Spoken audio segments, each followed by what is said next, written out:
제7장 우리의 행위는 의도한 바에 의해 판단된다. 사람들은 죽음이 모든 의무로부터 우리를 벗어나게 해준다고 말한다. 나는 이 말을 이상한 방식으로 해석한 사람들을 알고 있다. 영국 왕 헨리 7세는 막시밀리안 황제의 아들인 돈 펠리페, 더 존귀한 명칭으로 부르자면 카를 5세 황제의 아버지인 돈 펠리페와 화의를 체결했다. 그 화의의 내용은 돈 펠리페가 헨리 7세의 원수이며 그 당시에 네덜란드로 도망쳐 은거하고 있던 백장미 가문의 서포크 공작을 헨리 7세에게 넘겨주기로 하고, 그 대신 헨리 7세는 공작의 목숨은 결코 해치지 않겠다고 약속한 것이었다. 그러나 헨리 7세는 죽음을 앞두고 아들에게 자신이 죽으면 즉시 그 공작의 목숨을 끊으라는 유언을 남기고 세상을 떠났다. 최근에 벌어진 일로 알바 공작이 브뤼셀에서 혼 백작과 에그먼트 백작을 상대하여 일으킨 일련의 비극 속에는 우리의 관심을 끄는 일들이 많았지만, 그 중에서도 그 에그먼트 백작이 알바 공작에게 제발 자신을 먼저 죽여달라고 간청했던 사건이 눈에 띈다. 그가 그렇게 요구했던 이유는 혼 백작이 자신의 말을 믿고 알바 공작에게 항복했기 때문이었다. 그는 자신의 죽음으로 혼 백작에 대한 의무감에서 벗어나고 싶었던 것이다. 그러나 헨리 7세의 경우에는 그가 죽음을 통해서도 자신이 한 약속으로부터 면탈되지 못한 반면, 에그먼트 백작은 죽음을 통하지 않고도 이미 그의 행위를 용서받았다고 생각한다. 우리는 우리의 능력과 수단을 넘어서까지 책임을 질 수는 없는 것이다. 그런 이유로 어떤 일의 결과와 실천은 우리의 힘으로는 도저히 어찌할 수 없는 경우도 있으므로, 진정으로 우리의 힘으로 움직일 수 있는 것은 오직 의지뿐이다.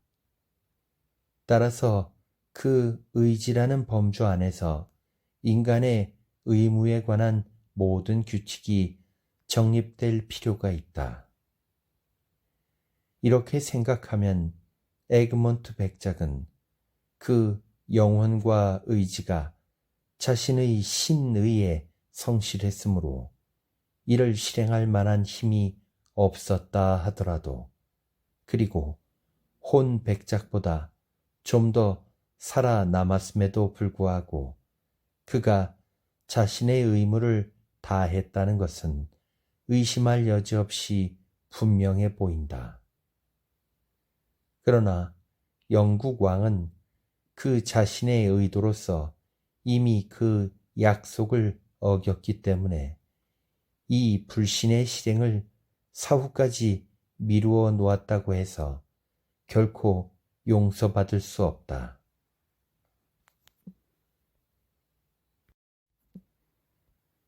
그것은 마치 헤로도토스의 책에 기록된 바와 같이 어떤 석공이 자신이 섬기던 이집트 왕의 보물에 관한 비밀을 살아있는 동안에는 충실하게 지켰으나 죽음에 임박해서 그것을 자식들에게 알려준 것과 같은 경우인 것이다.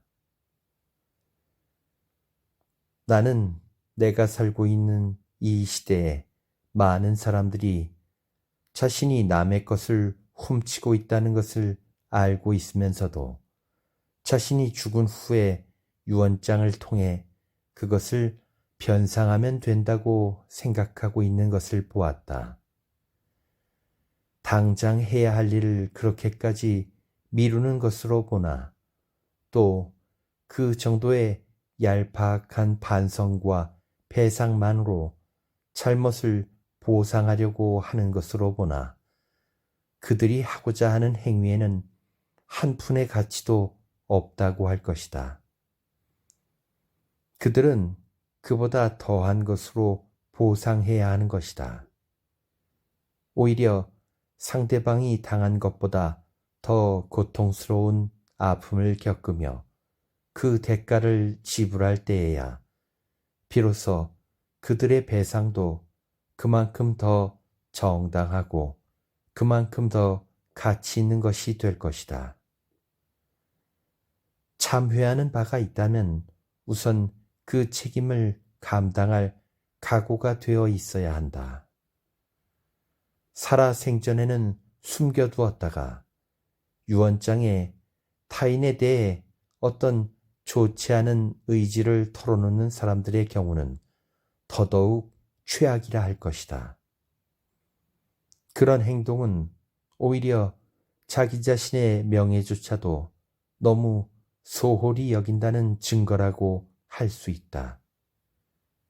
게다가 그런 행동은 그에게 마음이 상한 자로 하여금 그 일을 떠올리게 하고 그때마다 다시금 분개하게 될 것이기 때문이다.